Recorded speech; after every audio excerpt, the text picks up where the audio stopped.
Well, we just saw a clip from the, let's see if I know this, the Rotary in the Kiwanis. Right. Is that right? Welcome to In Touch. I'm Lucy Sondels, and David Rodich is my guest. I don't know if you saw yourself or some people that you knew in that clip, but David's going to tell us a little bit more about that and a lot more about the history of Wadsworth. Well, today we're going to be talking about some of the clubs and organizations that have been important through the growth of Wadsworth.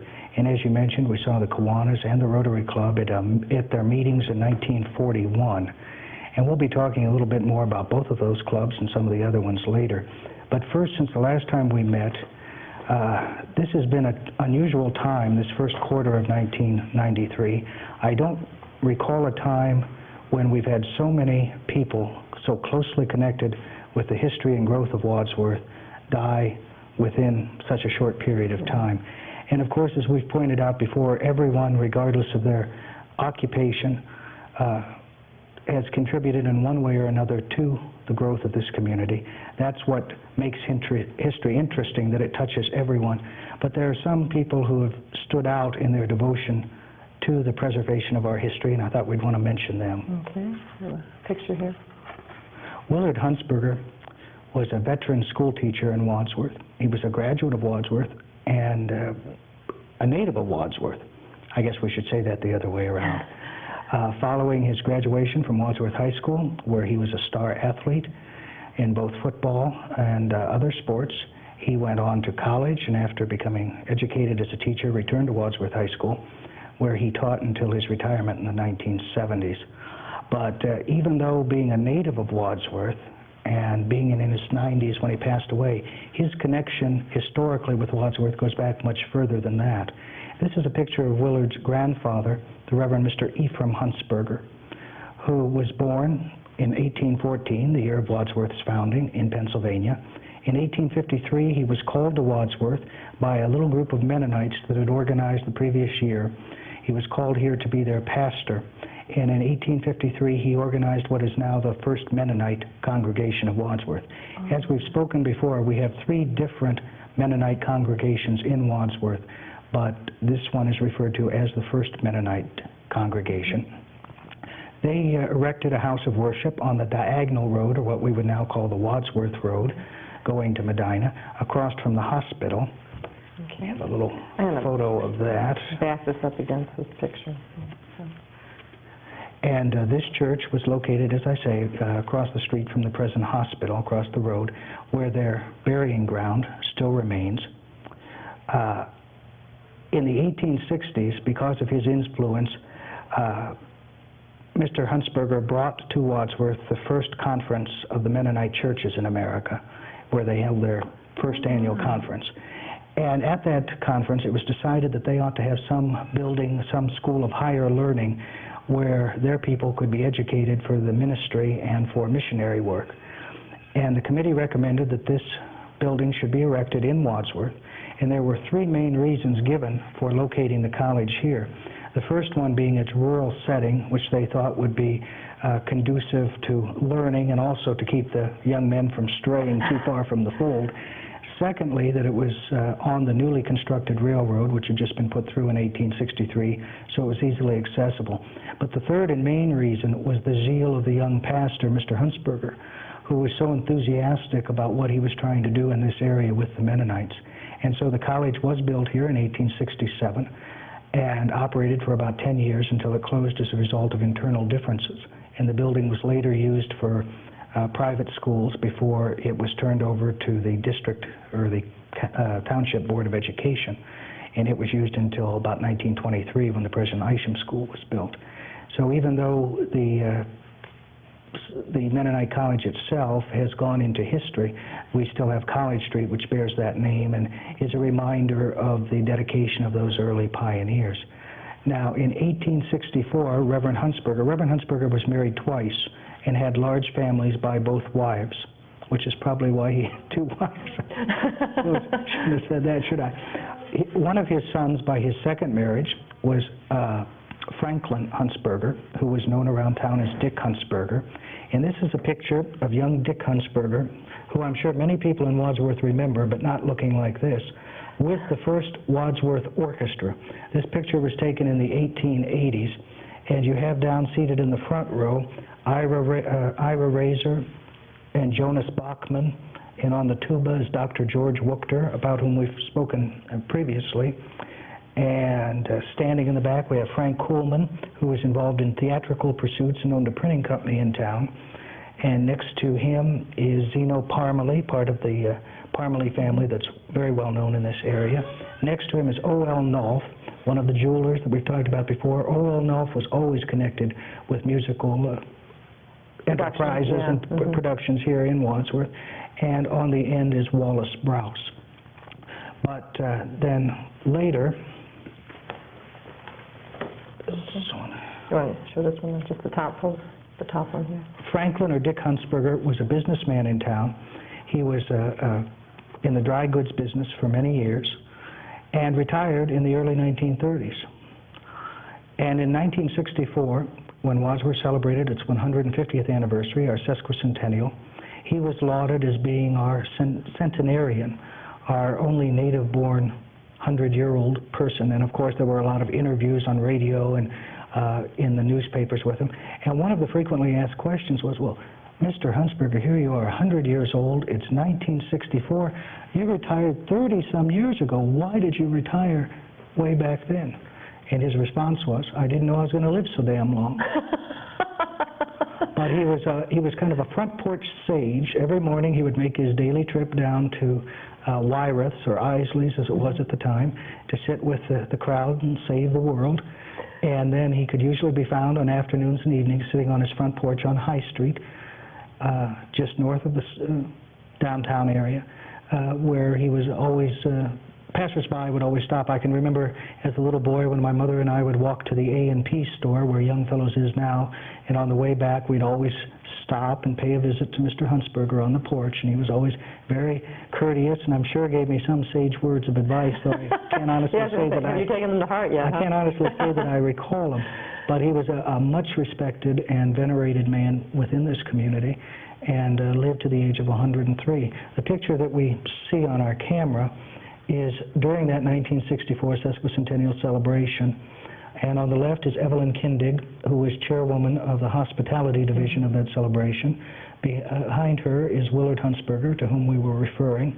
Mr. Huntsberger, who for some strange reason they place this god-awful crown on his head. The indignities we do to the old. And he's being escorted to the car, and waiting by the car is J.D. Henson, who at that time was councilman for the 4th Ward, and of course was later mayor of Wadsworth. Now, Mr. Huntsberger, Willard, continued to live in his father's home on High Street with his wife Orpha, who was also a retired Wadsworth school teacher. That house, incidentally, was built by his father next to his in-laws. The next house up the street, where the hearing center and I believe the attorneys are still there, but it was long identified as Dr. Keeler's office and as Dr. Croyle's office. That house was known as the Dakin House. It belonged to the Dakin family that we talked about previously as being founders of what is now Allen and Hartzell. And Mr. Huntsberger Sr. married a daughter of the Dakin family, married Ethel Dakin. And so when he and his wife went to housekeeping, they built a house next south on that lot, and their inspiration for the house came from a drawing in the Saturday Evening Post, and he had it in 1907 and had the house built to those specifications. And Mrs. Huntsberger, of course, continues to live in that house. But Willard Huntsberger taught history in our school systems for many years, and in fact, it started what was called a historical society within the schools in the 1930s. Many people still in Wadsworth were members of that organization. Someone else that we lost during these past few weeks was Hattie Neff Hartzell. Hattie Hartzell was the widow of Leslie Hartzell, a son of Stephen Hartzell, a founder of Allen and Hartzell. Her husband was also connected with the insurance company. But Mrs. Hartzell was no shrinking violet by any means. This picture that we have here is of the Wadsworth Band, about 1939, and that was the year that women were first admitted. Up to that time, women were not permitted to play in the Wadsworth Band. But at that time, Mrs. Hartzell, right there, and Mrs. Swaggart next to her were the first two women to be admitted into the Wadsworth Band. In fact, we looked at this picture just, I think the last time we were together, because on the left is Dallas Trent, who was director of the band, and he also has died this year as we speak about it.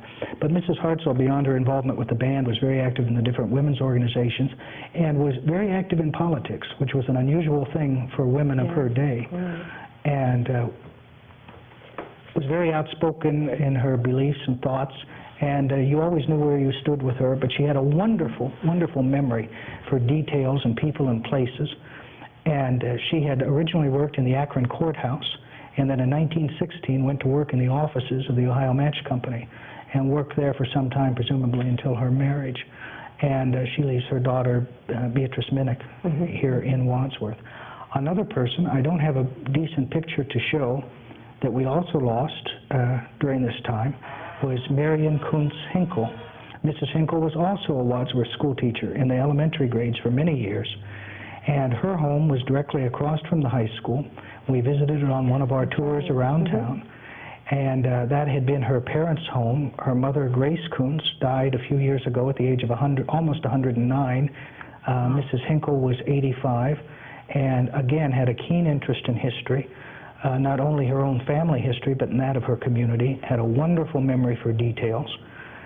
She had been married to Albert Hinkle, who was a barber in Wadsworth, has been gone for some time, and she's survived by 2 daughters. But one of her greatest accomplishments, one of the things that I think you might say kept her going towards the end, was the completion of 2 volumes of history of our local Methodist church. And we are much indebted to her, both as a community and myself as a member of that congregation, for the work that she did in preserving that history. There are many other people that we've lost within these last few weeks, and all we can say to all of them is that we appreciate their efforts, and I hope personally, as I go about my work of collecting this information, that I can do honor to them by presenting it in a proper way. That's right. Well, you continue to teach, too, in a way. Now, as far as organizations are concerned, here in Wadsworth, probably one of the first organizations was the outgrowth of a library. And I know that's something that would be very dear to your heart as a board member. Judge Frederick Brown, who we've talked about as being the first settler in the downtown area of Wadsworth, returned to his Connecticut home in the 1820s and collected from his neighbors cast-off books, and brought this trunk of books back to Wadsworth to form the nucleus of a lending library. And this was put in charge of a group of women called the Women's Literary Association, the Wadsworth Women's Literary Association. And they had charge of this for quite a number of years, and as I said, it was the only type of lending library that we had in this area. Because of the hardships of setting up farms and beginning businesses, there was not a great deal of time for recreation in pioneer Wadsworth. But by the 1840s, 50s, shortly before the Civil War, things were settling down to the point where they were able to begin looking towards fraternal organizations for some type of recreation or some type of activities to participate in. The beginnings of these were probably the military ones that were an outgrowth of the Civil War. This is a picture of our Civil War veterans in 1885 when they had gathered on Main Street in Wadsworth in front of, this would be where Acres Insurance Agency is now, and the new ceramics store has gone in here where the antique place was, but they're on Main Street, and they are gathered in 1885 on the day of President Grant, their former Commander-in-Chief's funeral, and they gathered there in homage to him. It's a great grouping of them. I mean, really. Now, they organized in 1882 what was called the Eaton Post 265 of the GAR, the Grand Army of the Republic. That was the forerunner of what you might say the American Legion or the VFW. It was named in honor of Corporal Jackson Eaton, who had died at the Battle of Chancellorsville. And they were a very influential organization within Wadsworth for many, many years. We have these are just some various shots of them. This is a picture of them around the cannon in the Broad Street Park. You see my friend Captain Woolbaugh in the back and Tommy Screen over here. and some of the other soldiers that were at that ceremony. I'm not exactly sure what they were doing at that time. In fact, the early reports, this cannon was brought to Wadsworth in 1898. It had been purchased from the Rock Creek Arsenal, and the early report said that it was pointed towards Medina, which even then was kind of an indication of our attitude towards that. You notice in the background an interesting feature is what are now John Hanna's buildings, right. And you can see how closely they resemble their original architecture. Of course, for many years they were covered up with plastic, and they were quite awful looking, and after John Hanna purchased them, he restored them very nearly to their early appearance. Also involved with the GAR was the Eaton Relief Post, which was what you might call the Ladies' Auxiliary, and it was organized in 1888 and was also very influential within the community. And these two organizations were consulted on nearly every matter of public good. As I say, they were a very strong force within the community. Now, about the same time that picture with the cannon was taken, 1898, our soldier boys went off to the Spanish-American War, fighting in Cuba. And though they really, by the time they were trained and arrived in Cuba, most of them did not see any action in battle. But many of them died as a result of illness, from malaria and from other causes, from typhoid fever. And in fact, some of them died on the ship on the way back to the United States. But the Spanish War, American War, is one of those that is often overlooked in our history.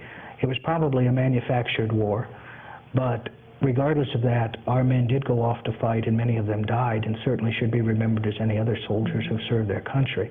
The picture that we're looking at is in front of what we would call the Center for the Older Adults. At that time, it was the Civic Center. This is in 1960, and this is the Spanish War veterans reunion. Yeah. And you see our friend Nellie Harder down here. Now, Nellie Harder obviously was not married and did not have a husband in the war, but her brother was in the war, and her brother-in-law and several other relations are there. I can't name everybody at this angle, but up at the top of the stairs in the left-hand corner is still a very familiar face in Wadsworth, Doris Neiswander, whose husband was the last Spanish War veteran in Wadsworth.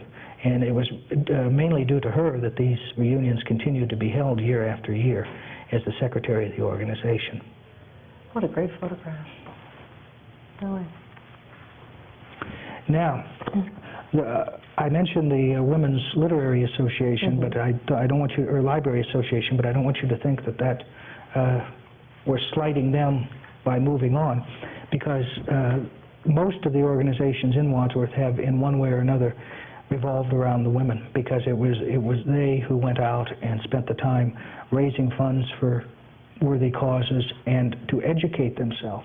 So an interesting thing about Wadsworth, in my opinion, is that we think about young women in the 1800s dropping out of school at maybe the 7th or 8th grade. They have enough education, they can go on and get married. But if you look through the records, many of the Wadsworth women did complete high school, and many of them went on to college. And whether or not they used that education in their later life, they were college educated.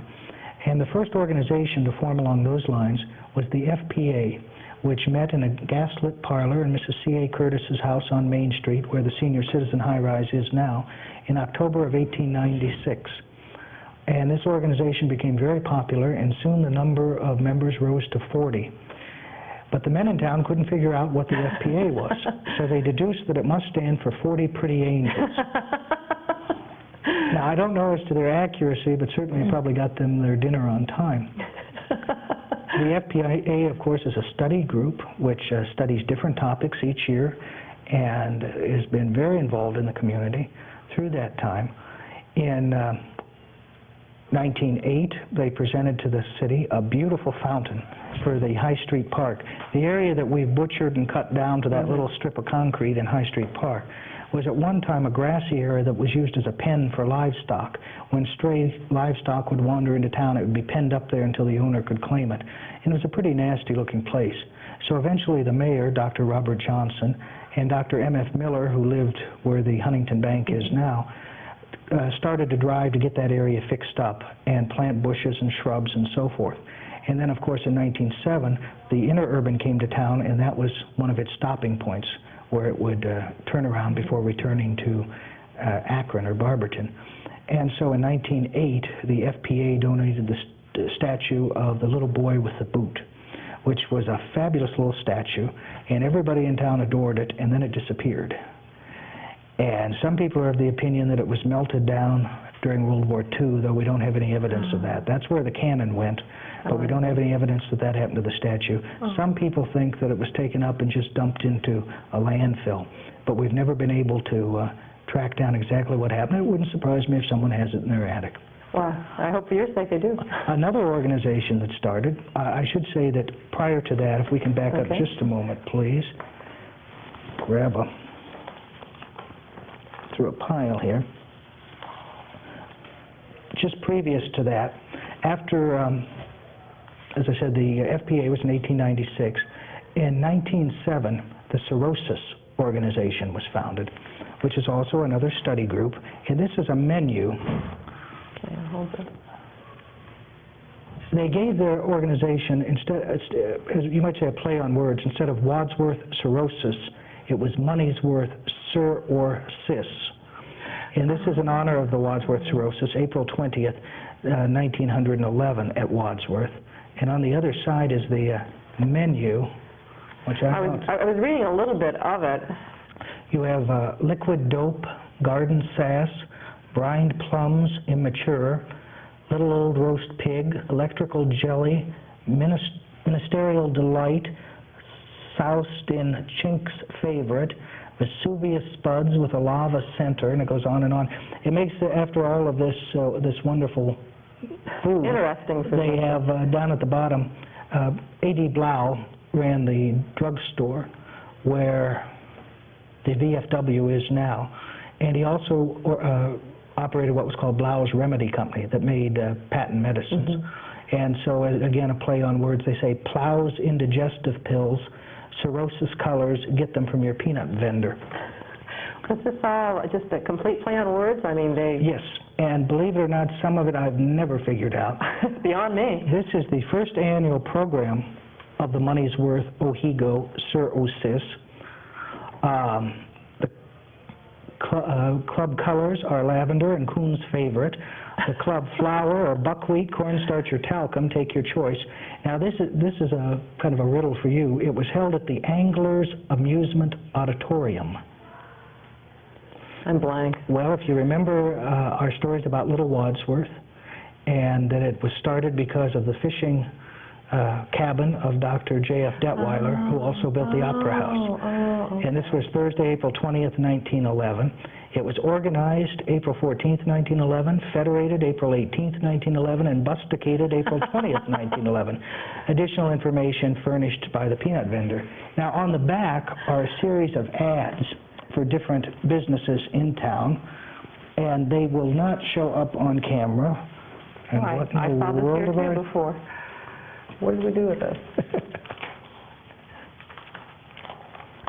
Nothing beats planning, does it? There we are. I'm sorry, it got buried under all this. But we've had that blown up, so it's a little easier to see on camera. Hopefully it will be.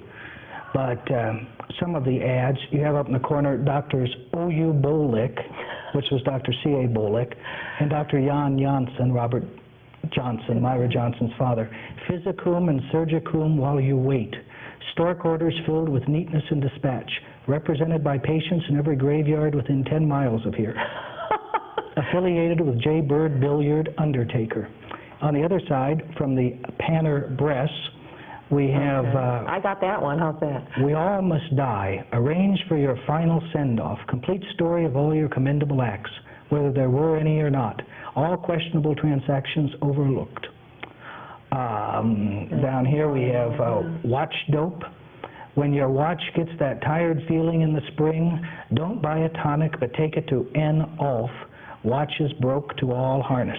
Of course, we saw Oliver and Ulf in an earlier picture. Well, these are not politically correct, shall we say? No, I wouldn't think so now. On the right, we have Dr. Paul Scrip Lost, Dr. P.S. Goss, dentist, bridge and trestle work, a specialty, price no object. One I read to you earlier, We undertake everything. J. Bird Billiard, of course, J.B. Hilliard. Long suit our long suit dead ones. Tears furnished if desired. Order early and avoid the rush. Let's see. One last one. Carp's Bakery. We were talking about Otto Harp earlier before we came in today. Otto Harp had his bakery on Main Street and then went on to be treasurer in Medina County. Try our donuts. They have the smallest holes in town. Ask for sample hole. Anyway. But they had a sense of humor. They had a sense, I hope that's supposed to be a sense it's more of a humor. sophisticated sense of humor, I guess. This is, now all right, we'll let that one go for a moment. Now, this is a banquet. Now, this is a more legitimate banquet for the Wadsworth cirrhosis in 1915. And it's really too small to read on camera, but it just gives a list of the different people. And again, it still uses those same same type of names, like W.S. Waspickler, which is Hostetler, who was the editor of the paper. That type of. It's a good thing you weren't using this type of information to base some of your historical facts on. You'd have a there are some of those names in those programs I still have not figured out, and I've even taken them to some of the older people who even belonged back then. They don't know what in the world they were. Now, that was in 1907 that the cirrhosis was founded. In 1912, we have Art and History. That's right. I'm a member of Art and History. Which is an organization with which you're familiar. And they, of course, center on themes dealing with art and history. That's right. Which makes sense. In 1976, as their gift to the community, Art and History had I can't think of the word, but a picture. That wasn't the word I was searching for. Of the various churches in town, commissioned by Dale Lawrence, and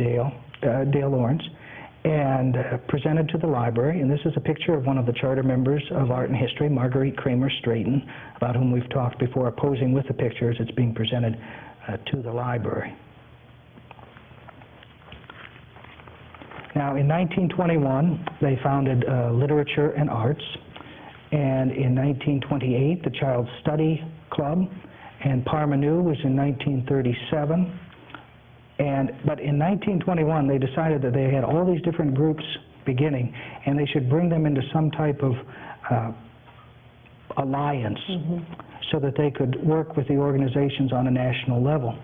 And so there was founded in 1921 the Federation of Women's Clubs here in Wadsworth. And to become a member of the Federation, it was basically anyone who was a member of any of these other organizations. Now, this continued as such until about 1958, when the Federation had lost a lot of its power and influence, and most of the clubs were continuing to operate on their own. And at that time, in 1958, a separate women's club of Wadsworth was started. Now, this is a program. The Cleveland Orchestra, under direction of Nikolai Sokolov, performing at the Wadsworth High School Auditorium. Oh. And this was under the auspices of the Federation of Women's Club and the American Legion Post.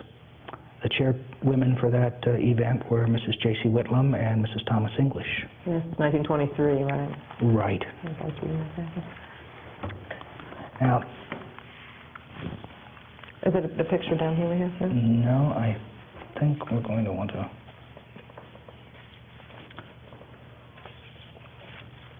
switch right to there. Okay. Now, let's hold off just now. I'm sorry. That's just all right. Jumping back and forth. Take these from you. All right. There we go. The oldest organization, fraternal organization in Wadsworth, based on, as far as its existence is concerned, was the Independent Order of the Oddfellows, or the IOOF, which one source states was founded in Wadsworth in 1846. The other one shows that they were actually founded in 1848, and that date's a little more specific and comes from their record, so I would tend to think that's probably accurate. But in any case, they were a long-established organization. They originally met in the cellar of the old Congregationalist Church, which we would now call St. Mark's on the Square. Okay. And then, after the death of Dr. Pardee, they moved into the medical college, where the newer portion of the library parking lot is now, on the corner of Broad Street and Lyman. And this is a picture of the old medical college shortly before it was torn down in 1937 or 8. It had been purchased shortly thereafter as the home of John Lytle. John Lytle lived across the street where the post office is now. He sold his home to Reverend Dr. S.B. Leiter and moved into the medical college, and that continued to be known as the Lytle home until the time that it was razed. Though actually, after Mrs. Lytle went to live with relatives in the 1930s, it was used for a time as a tea room and also as a sulfur bath. Sulfur baths were very popular back then. That might have been an unusual smell, wouldn't you say? I would think so, but that's a picture of it before it was torn down. Okay. Then the Oddfellows moved, I'm just doing it, into this building. Okay. The Oddfellows, it was always known as the Oddfellows building, though actually it was built by E.G. Loomis and Mr. Wise as one of their projects. The Oddfellows bought the north half of the building, and the Masons occupied the south half. Now, I say that the Oddfellows were the oldest organization. Actually, a lodge of the Masons was organized here in the 1820s, but for one reason or another, they allowed their charter to lapse, and it was taken over by Seville. And so the current Masonic Lodge was not founded until much later. But they were also occupying this building, and you can see that it's interesting. They still have houses and so forth downtown in the Oddfellows building. We have some, I guess we could go on to the next. Okay. This is a picture of the Oddfellows, and I'm not sure exactly why this was taken. It's dependent upon the actual date of their founding. It might have been a 40th anniversary picture, but it's important to us because of the people who are in it. In the front row, we have Ira Razor, who was a clothier, and next to him, Ira Razor was a painter. Ira Everhard was a clothier, Everhard, Rickard, and Curtis. Next to them is Sutliff Pardee, who was a mayor of Wadsworth, and an attorney, the son of Aaron Pardee, our first mayor. The next one was Elmer Grubb, who was the Mennonite clergyman, and the next one was Mr. Corey, who was the editor of the Wadsworth paper. In the back row, you have C.F. Gardner, who was a jeweler, and next to him, U.E. Gilbert, and next to him, Gus, I better look to make sure I pronounce it right, Gadaluja, who had a clothing store on the corner of the square where Bob Guthrie is now with his dental office. Of course, Captain Woolbaugh next to him, and then shoe dealer Morgan Neath. The thing that's particularly interesting about this picture, other than the fact it's in a good state of preservation, is the fact that Charles Gardner and Sutliff Pardee and T.D. Woolbaugh were all three mayors, so we have three mayors in the one picture. Must have been an influential organization, too, to have these men. Exactly. Now, they also had their auxiliary, like most of the different organizations, and theirs was the Alcyon Lodge, Daughters of Rebecca. And they continued to meet, but the Oddfellows Lodge has disbanded. And to be quite honest, most of the members of the Daughters of Rebecca were getting on in years and were not able to navigate those stairs. I don't know if you've ever been upstairs in that Oddfellows building, but it's just a tremendous sharp flight of stairs all the way up there. And it was just too much to get up and down. So the last I heard, they were meeting over at Steiner Center. But when it came time to clean out the Temple building, I had been told that officials from Sandusky, their headquarters, came down and had cleaned things out, and I assumed that they would be taking the records and photographs and things like that, because there were some wonderful things there. And apparently they did not, and most of this was thrown out. And some of it was rescued by Joe Klosterman from the Sun Banner Pride, who in turn turned some of it over to me. And we have just a couple of items. These have not been restored yet, but you can tell by the fabric and the colors just how old they are. Yeah, I don't know how else to display those. I don't think it'll come. But it's fringe move. Beautiful velvet. And this is more of a collar piece with some of their symbolism. Now that entire, north part of the building, there's some little symbols there and an hourglass. Unfortunately, it doesn't show up real well. Yeah, the color was blue, I'm sure, a very vivid blue. And it's the building is, that part of the building is now owned by Realtor Russ Price. And one of the things that he demands of his tenants who rent out apartments in what was formerly the lodge room, there are a number of murals around the lodge room that were probably done by an itinerant painter. And they're really quite interesting. Now, as works of art, I don't know how they would be classified, but they're just interesting from the historical sense of what they portray. And so kindly, he's informed them that they are not to paint over them. Now, some of the other items that we have there, these are just some little trinkets or badges. The one on the left is a delegate's badge from the 6th Annual Convention of the Ohio Federation of Women's Clubs in Marietta in October 1900. On the left, we have what is probably my favorite one. I've worn this before. This is the General Wadsworth Council of the Junior Order of United American Mechanics. That's rather, and this one up here is from the Knights of Pythias. And this one over here is the, the Patriotic Order of the Sons of America. And the one in the center is a Lions Club, past president. The one down here is a Masonic symbol. The one over here is the Order of the Sons of St. George, and down here this sword is the Knights of Pythias. But those are just a few of the ones that I've gotten together from the different organizations here in town, the different little lapel pins and so forth that they would wear. Badges and things like that were very big. I wanted to bring some of ours today from the veterans organizations, and for some reason I just couldn't put my hands on them. Now, another organization that you probably wouldn't want to go up against, if you look at their rifles there. I agree with you. This is the Modern Woodmen of America. The Modern Woodmen? The Modern Woodmen. Now, why the woodmen have guns instead of axes, I can't tell you. But I don't have names for all of these people, unfortunately, and I wish I did. This was Wadsworth Camp number 5439. And though they met above what is currently the Barlett Cook Flower Shop, but at the turn of the century, in 1905, they had the largest membership of any fraternal organization in the country. They had 755,000 members. And it still exists, though it's primarily an insurance organization. Like a lot of these have turned more towards the insurance benefits that their members can get than from any actual social organizations. Another organization, let's see, this is what we can look at. Okay. All of them are just... Well, we can start and go down.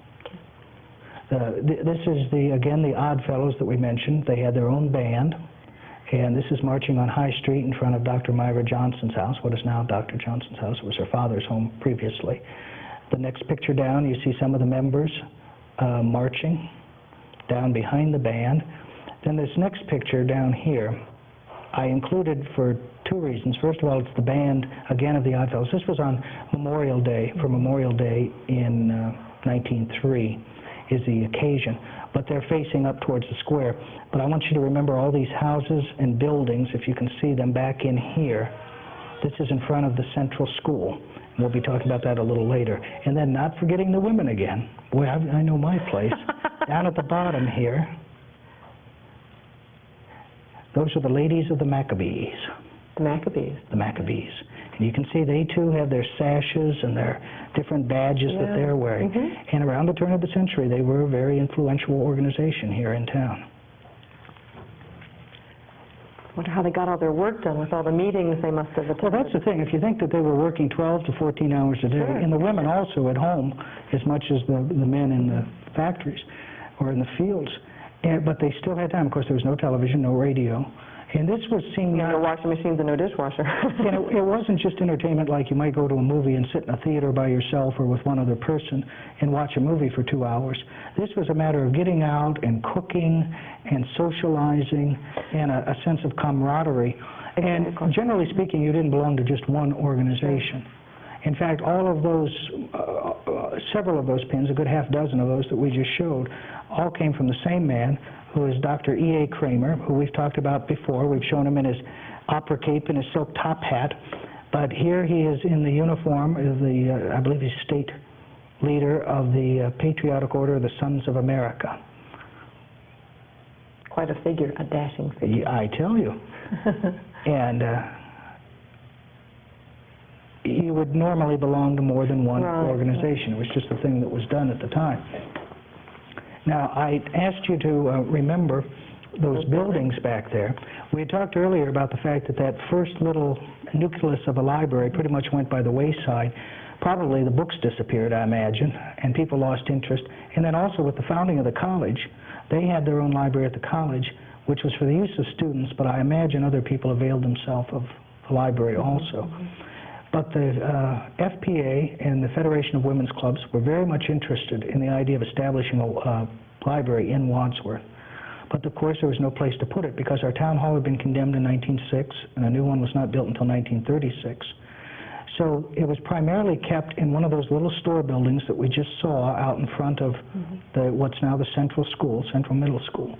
And a woman was a milliner, and she kept what they had as far as books in her millinery shop.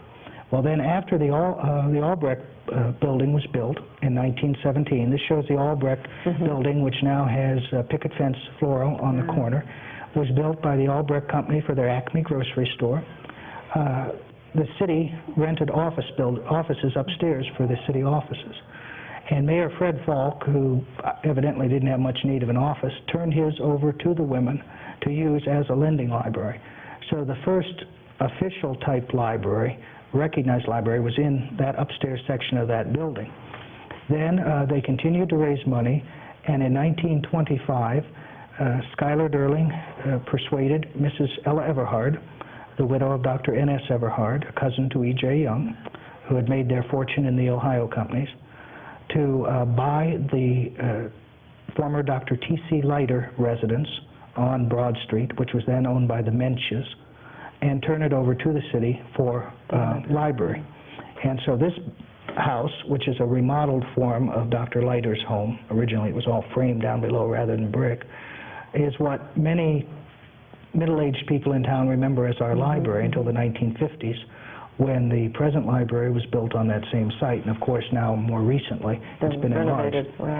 And if you read through, and as a board member of the library, I know that it would upset you to think that our library would ever close our doors. I can't imagine not going down there and just being able to take out any book that's available. But if you read through the old papers, frequently, after that library was established in 1925, they did close for 6 months or so at a time, just because there was no money available to operate it. So we're very fortunate to have such a good library and such a well-maintained library available to us, and I hope the public will remember that when the need arises. Slip that one in there. Okay. The Federation of Women's Clubs also were active during World War II. This is a picture we've seen before of Mrs. Denison Fairchild and Mrs. Theodore Rader and little Denny Fairchild and Isabel Dolly Sondels Gordon. Yes. She went by the nickname of Dolly. As they are modeling some of the clothes that have been knitted and sewn for children who lost their homes during the war, during the blitzes in England. And that's just one of the many ways in which the women's organizations were active during the Second World War. They didn't just roll bandages. They really got out there on the front. Now, in talking about organizations today, I wanted to try and keep away from anything that was musical in nature, because we could make up 2 or 3 shows just from the musical programs, or anything that was religious in nature. These are a few other things that we could take a look at, I suppose, before we move on. These are just a few little keepsakes. I'm constantly trying to remind people that just because you don't have a rare book or a stack of these old photographs doesn't mean that you don't have anything that would be important to the history of the town. This is a letterhead in an envelope from the Wadsworth Hive, number 182, Ladies of the Maccabees. Okay.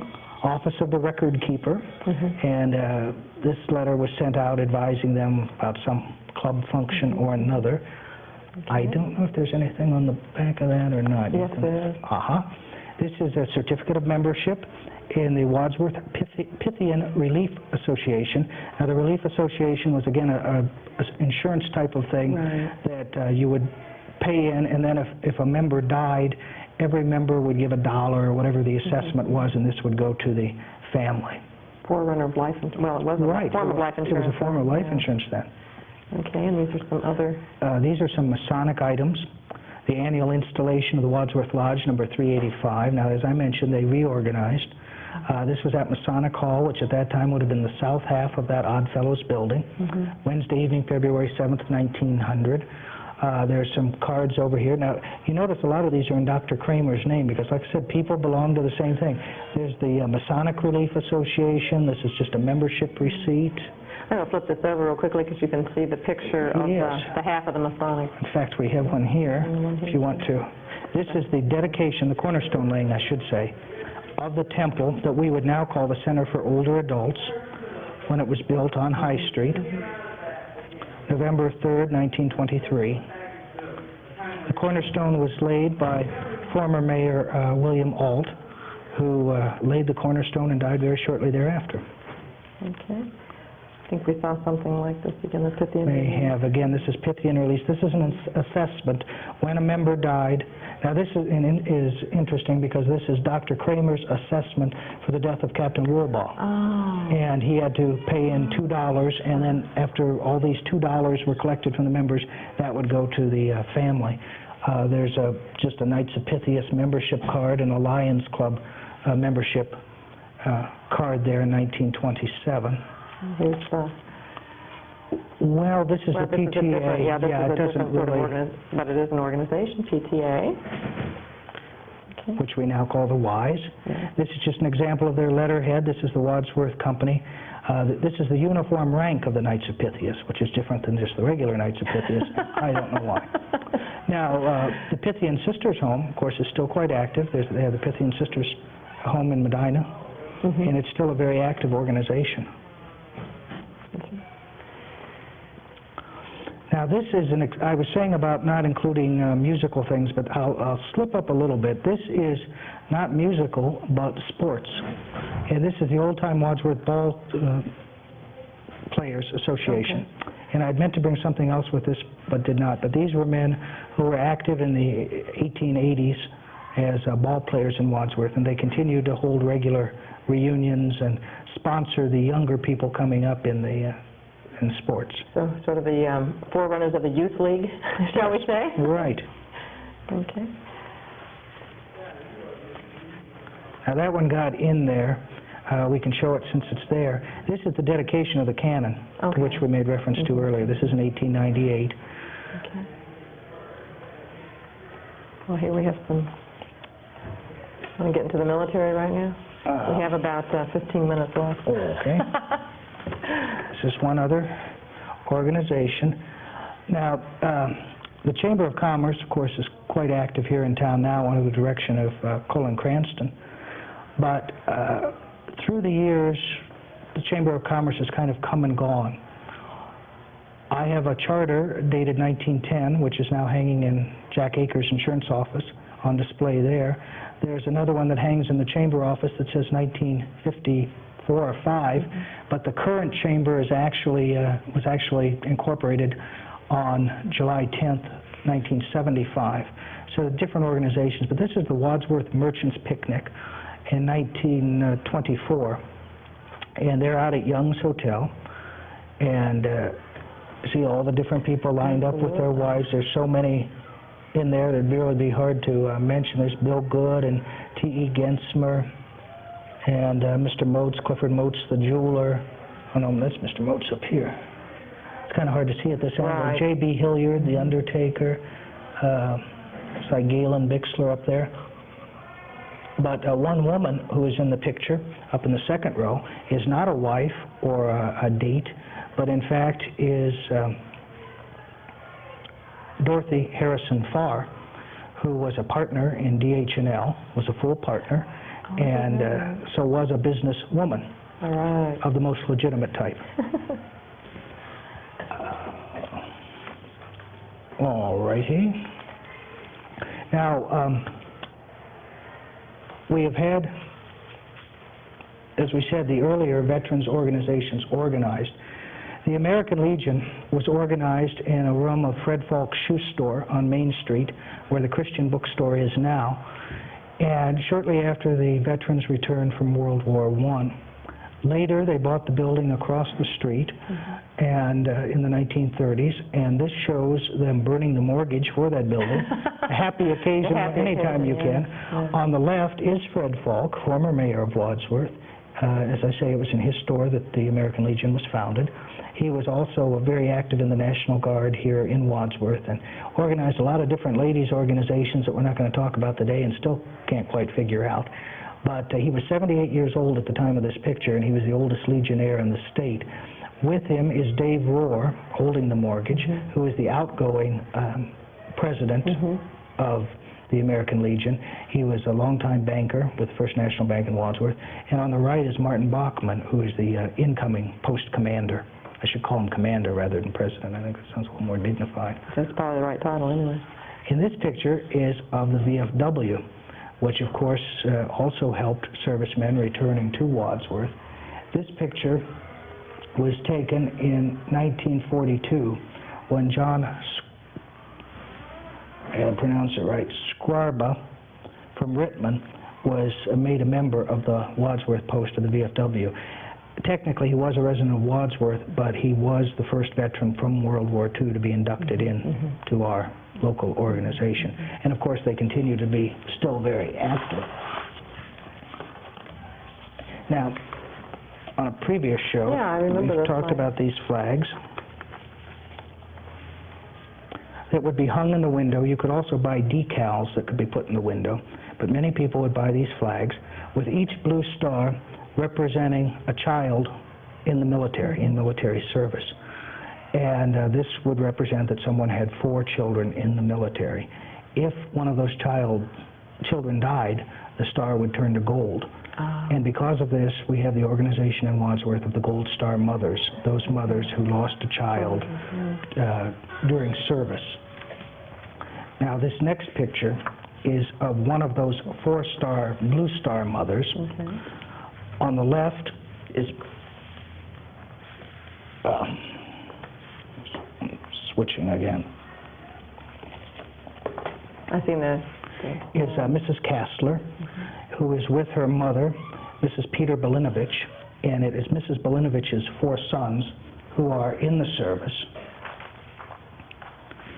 And now this is in Mrs. Kastler's home, which was on the Medina Line Road, which I might point out was a mile north of Bigelow Chapel. Just throwing that in there to confuse you. Throwing that in there. But she had her 4 sons, Louis, Paul, Stephen, and John, in the service. And then this, I brought the original paper. These are both from 1942. And this is of Mr. and Mrs. William Bell in their home. And they also had 4 children in the service. John, Edgar, Edwin, and Chester. And many people will particularly remember Edwin and Edgar Bell here in Wadsworth. During that time, in fact, just as an aside, I'll mention that on Berge Street alone, there were 28 men from Wadsworth serving in the service. Now, go ahead with a couple of things.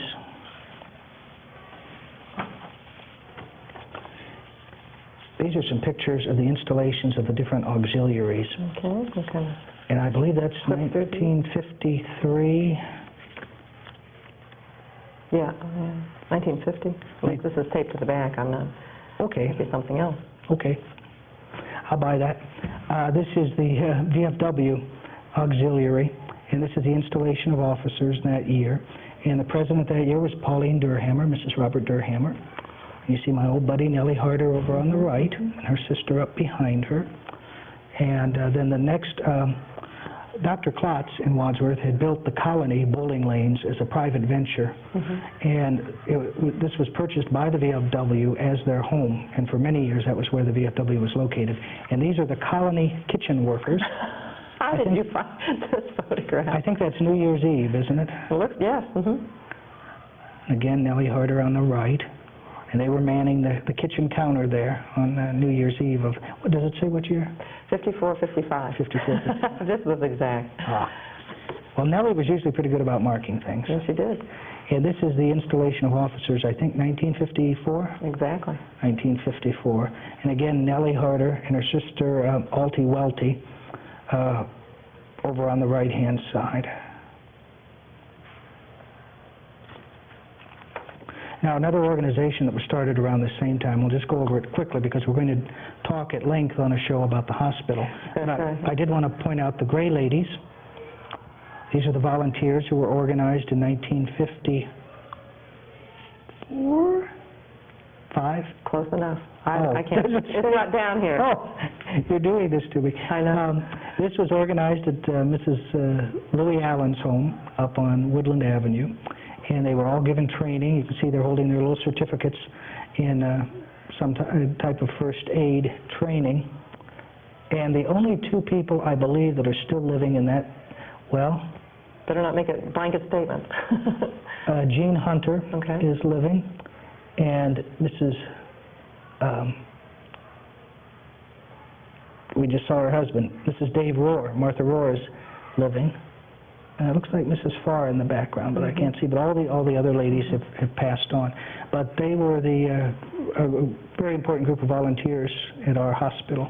Now, in 1925, the two men's group organizations, the Rotary and the Lions Club, were both organized in October of 1925. And, of course, they've both been very active within this community. We saw the Rotary Club in the opening. We also saw the Kiwanis in the opening, and we're just getting ready for the lobster dinner that the Kiwanis use as one of their fundraisers. When I was in 6th grade in the late 60s, our school teacher, who was new to town, wanted to know if we had a local organization, a local lodge of the Kiwanis, because he wanted to join. And we didn't have any idea what he was talking about. We'd never heard of it. And he told us to go home and ask our parents, and our parents said no. Well, not too long thereafter, they did organize in Wadsworth. But the Kiwanis, as we saw in our film, were there in 1941 also. And after a hiatus, were reorganized sometime probably in the 70s. The Rotary Club, as I say, dates from 1925, as do the Lions. Now, this picture, on one of the particular, we have seen this before, on one of the ladies' nights for the Lions Club, they had their dinner, but some of them were feeling particularly jubilant.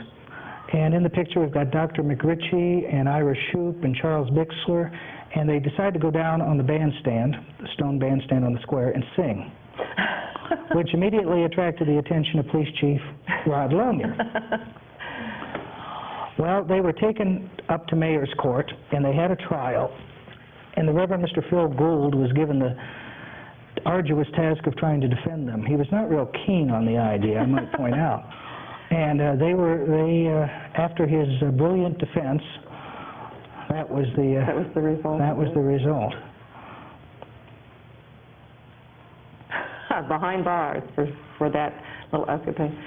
You know, David, we have only 2 minutes left, and with the amount of information we have here on our clubs, I think we should come back and give these 2-3 clubs a little bit more time than the 2 minutes that we have left. That sounds fine. I know there's some yearbooks that you're looking for. Maybe we can kind of close on that. My shameless plea here. Not shameless when you can see this information being given out to a lot of people.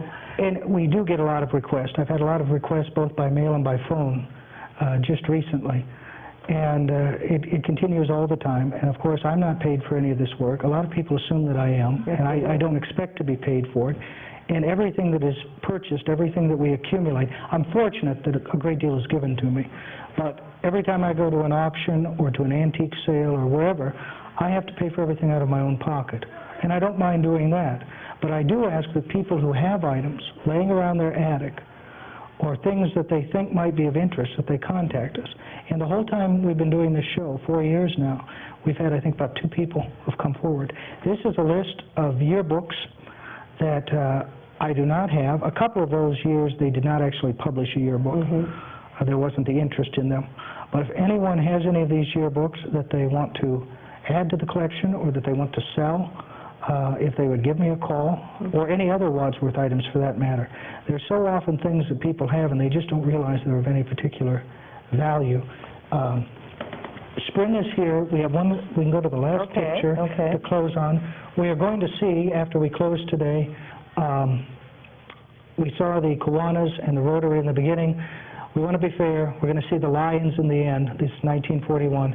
This is the fountain to which I made reference, the boy with the boot. The cannon's still there in the High Street Park with all the trees. And that's a scene that's very familiar to a lot of our older residents and something that was a treasured memento. That statue exists in several other cities, in fact, around the world. And it's a treasured possession of the city of Sandusky. And they've done quite a bit of research and publication about that. But ours is missing. You don't think ours is in Sandusky, do you? Well, we'll go to the clip then of the Lions Club, and if you want to hear more about clubs and organizations, stay tuned for the next In Touch. Thank you. Thank you. David.